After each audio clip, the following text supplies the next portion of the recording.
So saya dah cukup rehat. So hari ni saya muka ada senyum. Okey.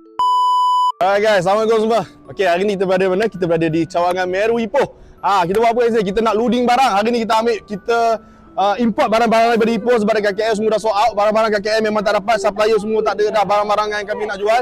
So, nampak kita guna barang-barang beras. Kita ambil dekat sini kita dah dapat 150 kilo. 150 kilo kita dapat dah. Beras kita pakai bukan beras biasa, beras umbrella ni. Nampak barang-barang lain kicap-kicap pun kita semua import dari sini.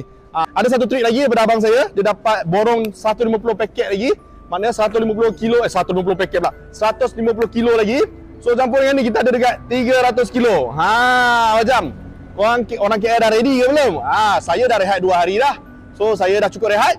So hari ni saya muka ada senyum. Okey. So korang kalau dah ready, besok Jumaat jangan lupa serang kami kawan-kawan. Alright. Itu dia. Assalamualaikum. Bye.